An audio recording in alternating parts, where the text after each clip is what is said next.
વડોદરા શહેરમાં દર વર્ષે ચોમાસા દરમિયાન સર્જાતી પૂર અને નદી કિનારાના ધોવાણની સમસ્યાને ધ્યાનમાં રાખીને વિશ્વામિત્રી નદી કિનારે ગેબિયન વોલ બનાવવાની મહત્વપૂર્ણ યોજના અમલમાં મૂકવામાં આવી છે. ₹89 કરોડના પ્રોજેક્ટ અંતર્ગત પ્રથમ તબક્કા માટે 35.77 કરોડની ગ્રાન્ટ મંજૂર થતાં હવે કામગીરીને વેગ મળ્યો છે. આ યોજના હેઠળ વિશ્વામિત્રી નદીના કિનારે કુલ 24 અલગ અલગ સ્થળોએ પથ્થર અને લોખંડની જાળીથી બનેલી રક્ષણાત્મક ગેબિયન વોલ તૈયાર કરવામાં આવશે. આ વોલ પૂર દરમિયાન પાણીના પ્રવાહને નિયંત્રિત કરવામાં તેમજ નદી કિનારાના ધોવાણને અટકાવવામાં મદદરૂપ બનશે. પ્રથમ તબક્કામાં ચેતક બ્રિજ, મંગલ પાંડે બ્રિજ, નવલખી કૃત્રિમ તળાવ વિસ્તાર તેમજ સયાજીબેગ ઝૂ પાછળના વિસ્તારોમાં કામગીરી હાથ ધરાશે. પાલિકાના ફ્યુચરિસ્ટિક સેલ દ્વારા સમગ્ર પ્રોજેક્ટનું આયોજન કરવામાં આવ્યું છે. મળતી માહિતી મુજબ ગત વર્ષે વર્ક ઓર્ડર આપવામાં આવ્યો, પરંતુ ગ્રાન્ટના અભાવે કામગીરી અટવાઈ ગઈ. હવે નાણાં મંજૂર થતાં કામગીરી ઝડપથી શરૂ કરવામાં આવી છે. ઉલ્લેખનીય છે કે દર વર્ષે વિશ્વામિત્રી નદીમાં પાણીનું સ્તર વધતા શહેરના અનેક નીચાણવાળા વિસ્તારોમાં પાણી ભરાવાની સમસ્યા સર્જાઈ છે.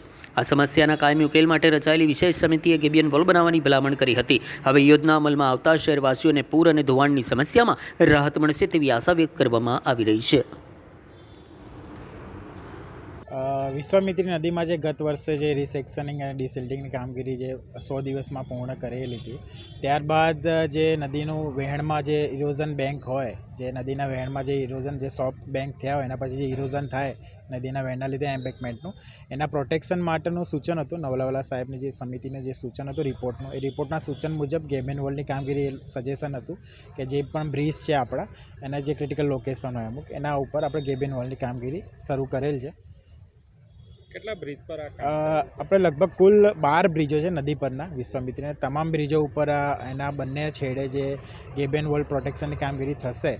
હાલમાં ચોમાસા પહેલાં ચેતક બ્રિજ અને મંગલ પાંડે બ્રિજ ઉપર આ કામગીરી પૂર્ણ કરવાનું આયોજન કરેલ છે. એટલે 2 બ્રિજો અને અન્ય 2 લોકેશનો, ક્રિટિકલ લોકેશનો જે ઇરોઝન થયેલું છે, નવલખી જે કૃત્રિમ તળાવ છે એની પાછળના ભાગે, તેમજ કમાટી બાગની અંદર જે સયાજી ઝૂ છે, ઝૂની પાછળના ભાગે જે ઇરોઝન થયેલું છે તેના પ્રોટેક્શન માટે ગેબિયન વોલની કામગીરી ચાલુ છે.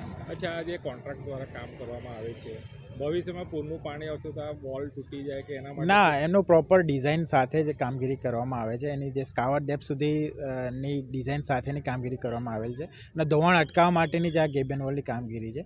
એટલે એમાં કોઈ પડવાનો એવો પ્રશ્ન નથી. બજેટ કેટલું છે?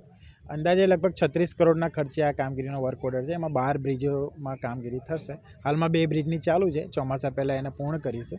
ચોમાસા બાદ બાકીની કામગીરી છે, અન્ય કામગીરી પૂર્ણ કરવામાં આવશે. આનાથી નાગરિકને રાહત થશે?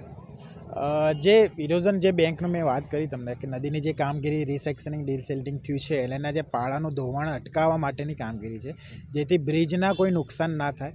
કે બ્રિજ કનેક્ટિવિટી છે, બંને છેડાની કનેક્ટ કરે છે, ટ્રાફિક વ્યવહાર એની ઉપર ચાલુ છે, એ કનેક્ટિવિટી લોસ ના થાય અને પબ્લિક જે પ્રોપર્ટી છે એને પણ લોસ ના થાય, એના પ્રોટેક્શન માટેની જે કામગીરી છે.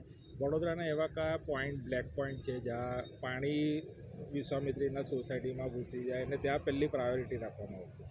આમાં એવું છે કે ઇરોઝન બેંકના પ્રોટેક્શન માટેની કામગીરી છે, પાણીના પ્રોટેક્શન માટેની નથી. બેંકનું જે પ્રોટેક્શન થાય, બેંકનું ઇરોઝન ના થાય, ધોવાણ ના થાય, એટલે એ જ કીધું કે પબ્લિક પ્રોપર્ટીને નુકસાન ના થાય એના માટેની કામગીરી છે. બ્રિજ અને અન્ય ક્રિટિકલ લોકેશનો જે ગવર્મેન્ટ લોકેશન નવલખી કૃત્રિમ તળાવની પાછળ તેમજ સયાજી બાગના ઝૂની પાછળ, એની કામગીરી હમણાં ચાલુ છે. આપણે કરી લક્ષાંકની દરિયા.